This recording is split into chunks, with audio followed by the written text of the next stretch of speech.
मंच पर उपस्थित हमारे आपके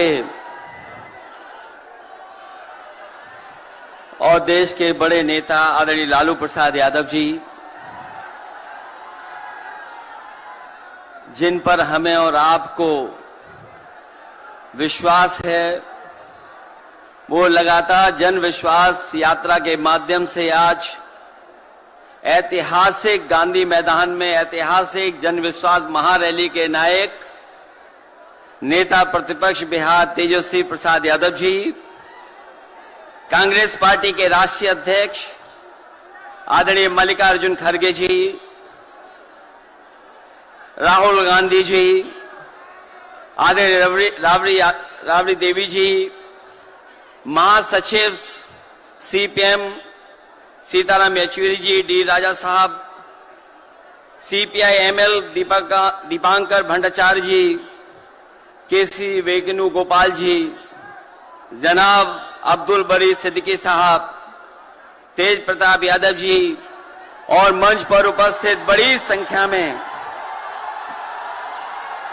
इंडिया गठबंधन के सभी हमारे नेता और इस ऐतिहासिक मैदान में उपस्थित बिहार की महान जनता, पत्रकार साथियों, मैं सबसे पहले तेजस्वी जी को और उनके दल को बहुत बहुत बधाई देना चाहता हूं।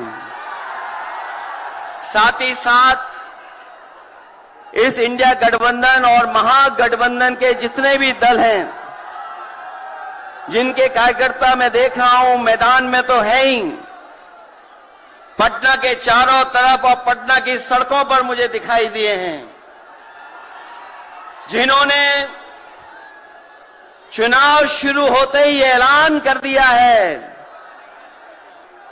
कि अगर उत्तर प्रदेश 80 हराओ का नारा दे रहा है, अगर उत्तर प्रदेश 80 हराओ का नारा दे रहा है, तो बिहार भी पीछे नहीं है। 40 हराओ का नारा यहां से भी निकल करके जा रहा है। और अगर यूपी और बिहार मिलकर के 120 सीट हरा देंगे तो भारतीय जनता पार्टी का क्या होगा। मैं अभी सुन रहा था, हमारे कम्युनिस्ट पार्टी के नेता ये कह रहे थे कि समुद्र मंथन हुआ था कभी। समुद्र मंथन हमारे सभी लोगों को पता है, समुद्र मंथन के दौरान क्या हुआ है। लेकिन इस ऐतिहासिक मैदान में मैं कहना चाहता हूं कि 2024 में संविधान मंथन होने जा रहा है। एक तरफ वो लोग हैं जो संविधान बचाना चाहते हैं, संविधान के रक्षक हैं, और दूसरी तरफ वो लोग हैं जो संविधान के भक्षक हैं, संविधान को खत्म करना चाहते हैं। मैं जब बिहार आया हूं आपके बीच में, जब मैंने अखबार उठा करके देखा तो एक युवती ने जान दे दी। एक बेटी जो परीक्षा में दे करके आई थी, क्योंकि परीक्षा को रद्द कर दिया गया, पेपर लीक हो गया, जिसके कारण उसने आत्महत्या कर ली और कहा कि मां बाप से मैं माफी मांगती हूं। यह उत्तर प्रदेश में एक घटना नहीं हुई है, उससे पहले भी कई नौजवानों ने, जिनको नौकरी नहीं मिली, उन्होंने अपनी जान दे दी।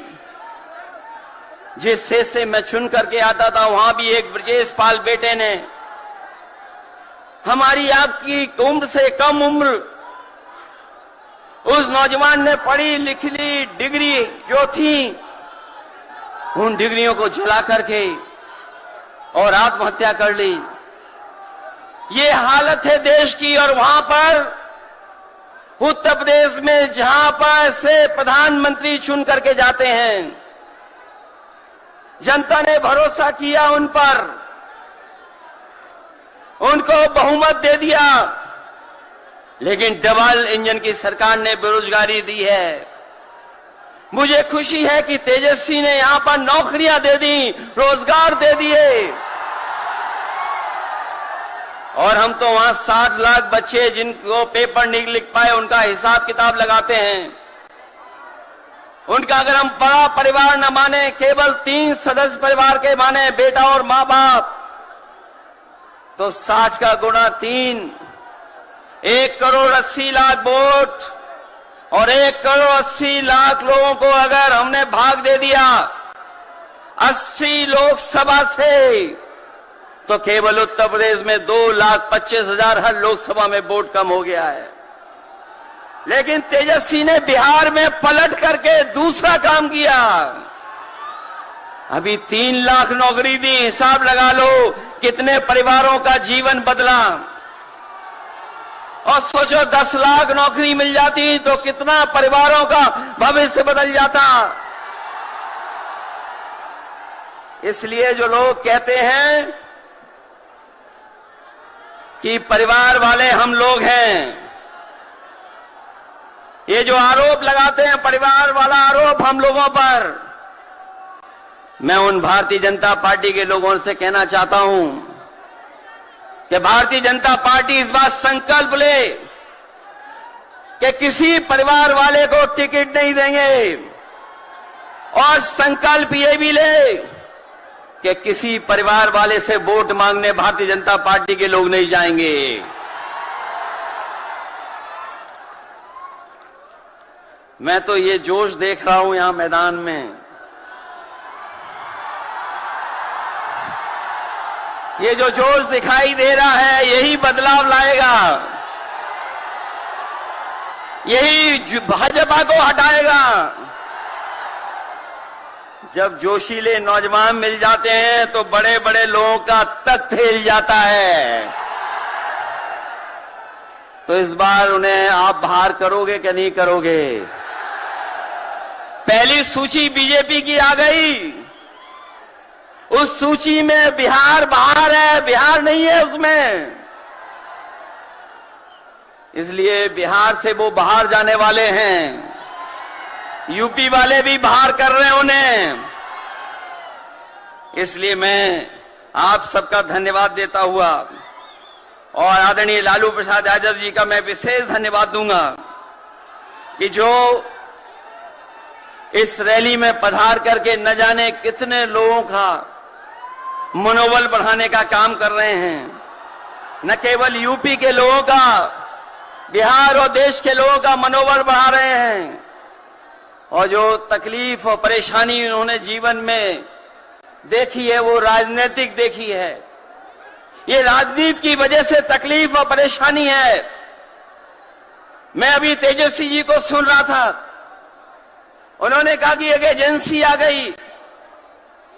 ये एजेंसी इसलिए आई है कि राजनीति में हम लोग हैं, और हम लोग अगर इनका मुकाबला न कर रहे होते तो कोई एजेंसी नहीं आती। उन्हें डर है कि ये ताकत मिलकर के, ये गठबंधन बन करके उनको हटाने का काम करेगा। इसलिए मैं आपसे कहना चाहता हूं, 120 हटाओ, देश बचाओ।